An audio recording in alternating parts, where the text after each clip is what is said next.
Welcome to Sri Chaitanya DSC ఆఫ్లైన్కి స్వాగతం. ఇప్పుడు మన తిరుపతిలో శ్రీ చైతన్య డిఎస్సి ఎస్జిటి వారికి ఎస్పెషలీ క్లాస్ అనేటిది ప్రారంభించడం అనేది జరుగుతూ ఉన్నది. మన సంస్థ ఇప్పుడు మ్యూజిక్ కాలేజ్కి ఆపోజిట్ కళ్యాణ్ జ్యువెలరీకి బ్యాక్ సైడ్న మన సంస్థ అనేది ఉన్నదనే విషయాన్ని అభ్యర్థులు గుర్తించవచ్చు. ఇప్పుడు నేను ఒక మాట చెప్తాను. స్కూల్ అసిస్టెంట్ సోషల్ వారికి అదేవిధంగా ఎస్జిటి వారికి ఎకనామిక్స్లో ఏ విధంగా చదివితే మీరు సునాయాసనంగా గరిష్ట మార్కులు సాధించవచ్చు అనే దాన్ని నేను ఇప్పుడు మీకు చెప్తున్నాను. సపోజ్ మనకు మొదటి యూనిట్లు ఏముంది? ఆర్థిక వృద్ధి, ఆర్థిక అభివృద్ధి అన్నమాట. దీన్ని ఎలా చదవాలి? ఆర్థిక వృద్ధి అంటే ఏంది? ఆర్థిక అభివృద్ధి అంటే ఏంది? ఆర్థిక వృద్ధి అంటే ఏంది? అభివృద్ధి చెందిన దేశాల గురించి తెలియజేసేదాన్ని ఆర్థిక వృద్ధి అంటారు. ఆర్థిక అభివృద్ధి అంటే ఏంది? అభివృద్ధి చెందుతూ ఉన్న దేశాల గురించి తెలియజేసేదాన్ని ఆర్థిక అభివృద్ధి అంటాం. అంటే అభివృద్ధి చెందుతూ ఉన్న దేశం ఏది?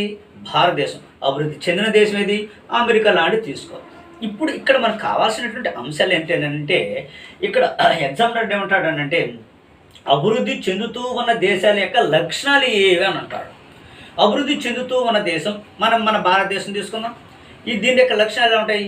వ్యవసాయ రంగానికి అధిక ప్రాధాన్యత ఇచ్చి ఉంటుంది.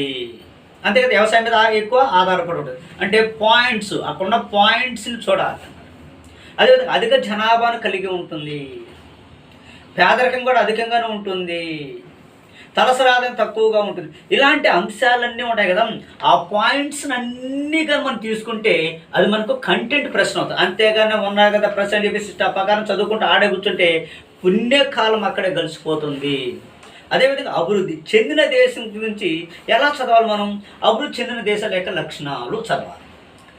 ఓకేనా? ఇది వ్యవసాయం మీద తక్కువ ఆధారపడి ఉంటారు. పారిశ్రామిక రంగాల మీద ఎక్కువ ఆధారపడి ఉంటుంది.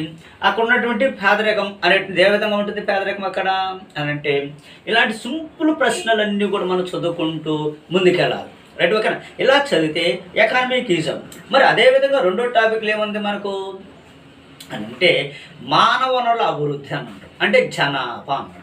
ఆ జనాభా విషయం చూసుకోవాలి. భారతదేశంలో ఎన్ని కోట్ల జనాభా ఉన్నారు? 121 కోట్ల జనాభా ఉన్నారు. అంటే 2001 సంవత్సరం ఎంత ఉన్నారు? 102 కోట్లు ఉన్నారు. ఓకేనా? ఇది చూసుకోవాలి. అంటే అదేవిధంగా తర్వాత భారతదేశంలో అధిక జనాభాకి గల కారణాలు ఏంటి? ఆ కంటెంట్ ప్రశ్న చూసుకోవాలి. అదేవిధంగా మనం చూసినట్టయితే జనాభా వల్ల కలిగే నష్టాలకు సంబంధించి కొన్ని నష్టాలు, అధిక జనాభా అయితే కొన్ని నష్టాలు ఉంటాయి. ఆ నష్టాల మీద కొన్ని కీలకమైన పాయింట్స్, ఆ పాయింట్స్ని కంటెంట్గా తీసుకుంటారు. ఇలా చదివితే